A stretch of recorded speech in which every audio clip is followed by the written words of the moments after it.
అసలీ ప్రపంచానికి ఏమైంది? ఎక్కడ చూసినా ఏదో ఒక గొడవ, ఎవరో ఒకరు అరుచుకోవడం, బాంబులు వేసుకోవడం. న్యూస్ ఛానల్స్ పెడితే చాలు అవే బ్రేకింగ్ న్యూస్లు. కానీ మెయిన్ స్ట్రీమ్ మీడియాలో రాని కొన్ని ఇంపార్టెంట్ విషయాలు, తెరవెనక జరుగుతున్న అసలు నాటకాలు మీకు తెలిస్తే దిమ్మ తిరిగిపోతుంది.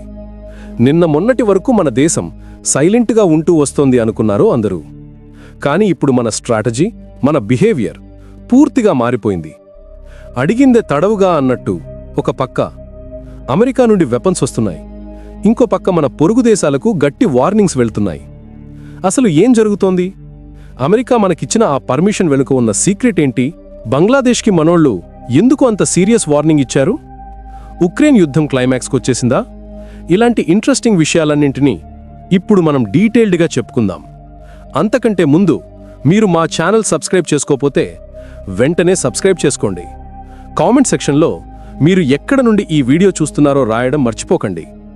ముందుగా మన బిగ్ బ్రదర్ అమెరికా సంగతి చూద్దాం. మనవాళ్లు అమెరికాకి ఒక రిక్వెస్ట్ పెట్టారు. మాకు కొన్ని అర్జెంటుగా కావలసిన సరుకు ఉంది, పంపిస్తారా అని. దానికి అమెరికా స్టేట్ డిపార్ట్మెంట్ వెంటనే గ్రీన్ సిగ్నల్ ఇచ్చేసింది. ఆ సరుకేంకో తెలుసా? జావెలిన్ యాంటీ ట్యాంక్ మిసైల్స్ మరియు ఎక్స్కాలిబర్ ఆర్టిలరీ ప్రొజెక్టైల్స్. వీటి విలువ అక్షరాల 820 కోట్లు. అసలు ఇవి మనకెందుకు అంత అర్జెంట్ అనే డౌట్ మీకు రావచ్చు. మనకి బార్డర్లో ఆ చైనా వాడితో ఎప్పుడు పేచినే కదా. వాడు అప్పుడప్పుడు కొండల్లో ట్యాంకులు వేసుకుని రౌడీల్లో తిరుగుతుంటాడు. వాడికి చెక్ పెట్టాలంటే మన దగ్గర ఇలాంటి అడ్వాన్స్డ్ టెక్నాలజీ ఉండాల్సిందే. ఈ జావెలిన్ మిసైల్స్ స్పెషాలిటీ ఏంటంటే ఇవి ఫైర్ అండ్ ఫర్గెట్ టైప్ అన్నమాట. అంటే మన సోల్జర్ ఒకసారి టార్గెట్ని లాక్ చేసి బటన్ నొక్కితే చాలు, ఇక ఆ తర్వాత ఆ మిసైలే చూసుకుంటుంది. ఆ ట్యాంక్ ఎటుపోయినా వెంటబడి మరీ వేసేస్తుంది. మనోళ్ళు బటన్ నొక్కిన వెంటనే అక్కడి నుంచి సేఫ్ ప్లేస్కి వెళ్ళిపోవచ్చు. పాము చావాలి కానీ కర్ర విరక్కూడదనే సామెత మనకు తెలుసు కదా. కానీ ఇక్కడ మాత్రం పాము చావాలి, మన కర్రకి చిన్న గీత కూడా పడకూడదు అనే రేంజ్లో ఈ టెక్నాలజీ ఉంటుంది. ఇంకో హైలైట్ ఏంటంటే ఈ మిసైల్స్కి టాప్ అటాక్ మోడ్ ఉంటుంది. అంటే ట్యాంక్కి సైడ్ నుండి కొడితే డ్యామేజ్ తక్కువ ఉండొచ్చేమో కానీ నేరుగా పైకి లేచి ట్యాంక్ నెత్తిమీద, అంటే అత్యంత వీక్గా ఉండే పార్ట్ మీద దబ్బున పడుతుంది. ఉక్రెయిన్ యుద్ధంలో రష్యా ట్యాంకులను ఉక్రెయిన్ సైనికులు బొమ్మలాట ఆడించడానికి ఈ జావెలిన్ మిజైల్స్ మెయిన్ రీజన్. ఇప్పుడవి మన చేతికొస్తున్నాయంటే మన బార్డర్ సెక్యూరిటీ నెక్స్ట్ లెవెల్కి వెళ్ళినట్టే. అలాగే ఎక్స్కాలిబర్ షెల్స్ గురించి చెప్పుకోవాలి. ఇవి మామూలు ఫిరంగులు కాదు. మనం 155 మిల్లీమీటర్ల M777 హోవిట్జర్స్ వాడుతున్నాం కదా, వాటిలో ఈ షెల్స్ వాడితే పిన్ పాయింట్ యాక్యురసీతో కొడతాయి. అంటే ఇప్పుడు ఒక రద్దీగా ఉండే ఏరియాలో ఉగ్రవాదులు దాక్కున్నారనుకోండి, మనం నార్మల్ బాంబులు వేస్తే పక్కన ఉన్న సామాన్యులు కూడా చనిపోయే ఛాన్స్ ఉంది. కానీ ఈ ఎక్స్కాలిబర్ వాడితే కరెక్టుగా ఆ టెర్రరిస్ట్ ఉన్న బిల్డింగ్ మాత్రమే పేలుతుంది, పక్కన ఉన్న పాన్ షాపుకు కూడా దుమ్మంటుకోదు. అంత పర్ఫెక్ట్గా పనిచేస్తాయి. మొన్న మధ్య పాకిస్తాన్తో జరిగిన గొడవల్లో లేదా ఫ్యూచర్లో మళ్ళీ ఏదైనా సర్జికల్ స్ట్రైక్ చేయాల్సి వస్తే ఇవి మన బ్రహ్మాస్త్రాలవుతాయి. ఇక మన పక్కింటి గొడవ, అదేనండి బంగ్లాదేశ్ సంగతి చూద్దాం. మొన్నటి వరకు మనతో బాగానే ఉన్నట్టు నటించారు గాని అక్కడ ప్రభుత్వం మారాక వాళ్ల అసలు రంగు బయటపడుతోంది. తిన్న ఇంటి వాసాలు లెక్కబెట్టడం అంటే ఇదేనేమో. మనం వాళ్ళకి కరెంట్ ఇస్తున్నాం, నిత్యావసరాలిస్తున్నాం, కానీ వాళ్లు మాత్రం మన మీద విషం చిమ్ముతున్నారు. అందుకే మన బీసీసీఐ ఈసారి గట్టి నిర్ణయం తీసుకుంది. మీతో క్రికెట్ ఆడేదే లేదు, తొక్కాలేదు అని చెప్పేసింది. డిసెంబర్లో మన లేడీస్ టీం అక్కడ పర్యటించాల్సి ఉంది, కానీ దాన్ని రద్దు చేసుకున్నారు. నిజానికి అక్కడ మన ప్లేయర్స్కి వచ్చిన సెక్యూరిటీ ప్రాబ్లం ఏమీ లేదు, కానీ ఇది ఒక రకమైన సాఫ్ట్ పవర్ డిప్లొమసీ. మీరు మమ్మల్ని గౌరవించినప్పుడు, మా హిందువుల మీద అక్కడ దాడులు జరుగుతున్నప్పుడు మీతో స్నేహపూర్వకంగా క్రికెట్ మ్యాచ్లు ఆడటం మా వల్ల కాదు అని ఇండైరెక్ట్గా చెప్పేశారు. ఇది బంగ్లాదేశ్ క్రికెట్ బోర్డుకి పెద్ద షాక్ అనే చెప్పాలి. ఎందుకంటే ఇండియాతో మ్యాచ్ అంటే రెవెన్యూ క్రేజ్ వేరే లెవెల్లో ఉంటాయి. ఇప్పుడు అదంతా పోయినట్టే. ఇదే టైంలో ఇంకో ఇంట్రెస్టింగ్ డెవలప్మెంట్ జరిగింది. Bangladesh national security adviser Khalil ur Rahman మన Indian James Bond Ajit Doval గారిని కలవడానికి వచ్చారు.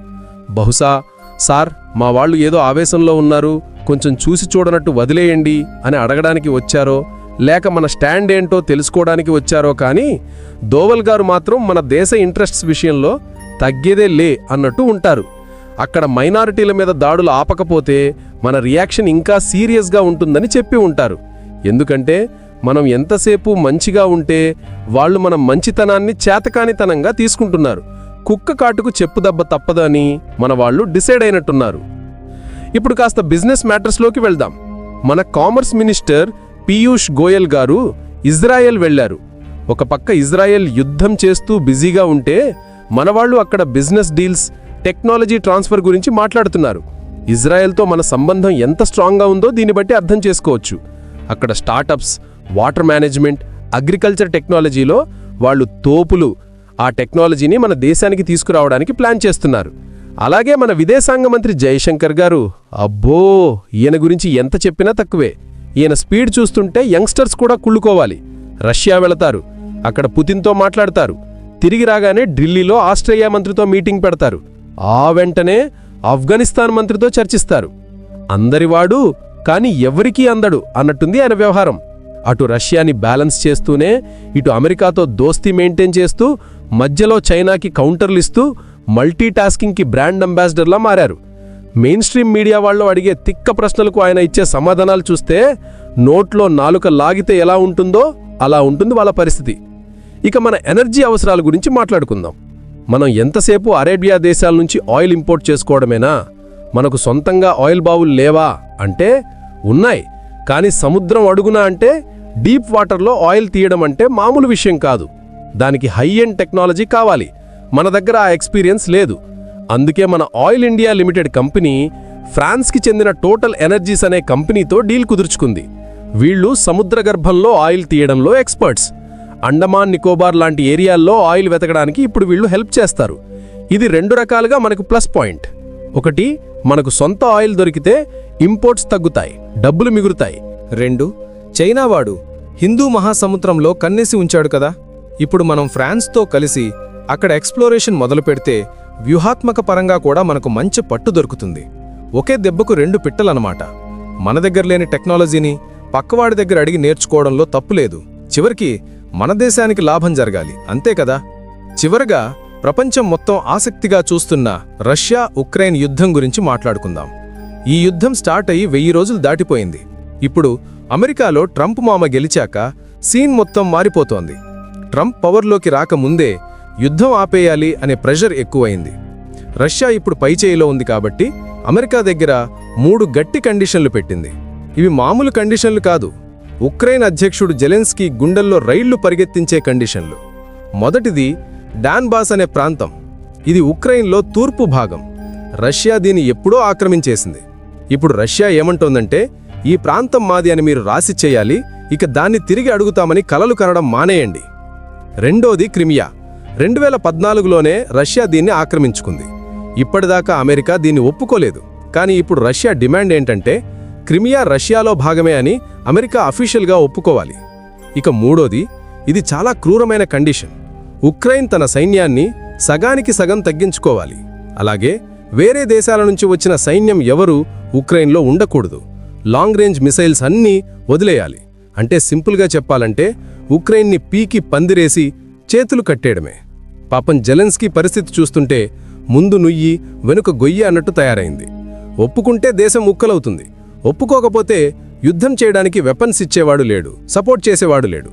ట్రంప్ వచ్చాక ఫండింగ్ ఆపేస్తాడు అని అన్నమికి తెలుసు. అందుకే అమెరికా ఇప్పుడు ఉక్రెయిన్ మీద ప్రెషర్ పెడుతోంది. బాబూ, రష్యా చెప్పినట్టు విను, లేకపోతే ఉన్నది కూడా పోతుంది అని చెప్తున్నట్టున్నారు. రష్యా వాళ్లు మాత్రం ఫుల్ క్లారిటీతో ఉన్నారు. చలికాలం వస్తోంది. మంచులో యుద్ధం చేయడం కష్టమే, కానీ రష్యాకి అది అలవాటే. ఉక్రెయిన్కి మాత్రం ఇది చావుతో సమానం. సో రాబోయే రోజుల్లో ఒక పెద్ద శాంతి ఒప్పందం జరిగే ఛాన్స్ గట్టిగా కనిపిస్తోంది. కానీ అది ఉక్రెయిన్కి చాలా నష్టంతో కూడుకున్నదే అవుతుంది. మొత్తానికి చూస్తే ప్రపంచ రాజకీయాలు రోజుకో మలుపు తిరుగుతున్నాయి. దేశాలు స్వార్థం చూసుకుంటున్నాయి, పొత్తులు మారుతున్నాయి. ఈ గందరగోళంలో మన మోడీ ప్రభుత్వం మాత్రం చాలా బ్యాలెన్స్డ్గా వెళ్తోంది. ఎవరితో గొడవ పడకుండా, అలాగని ఎవరికీ తలొగ్గకుండా మన దేశ ప్రయోజనాలే ఫస్ట్ అని దూసుకుపోతోంది. ఇలాంటి టైంలో మనం స్ట్రాంగ్గా ఉండటం, మన ఆర్మీని స్ట్రాంగ్ చేసుకోవడం చాలా ముఖ్యం. అందుకే అమెరికాతో ఆ మిసైల్ డీల్స్, ఫ్రాన్స్తో ఆయిల్ డీల్స్ అంత ఇంపార్టెంట్. ఈ విషయాలన్నీ వింటుంటే మీకేమనిపిస్తోంది? కామెంట్స్లో చెప్పడం మాత్రం మర్చిపోకండి.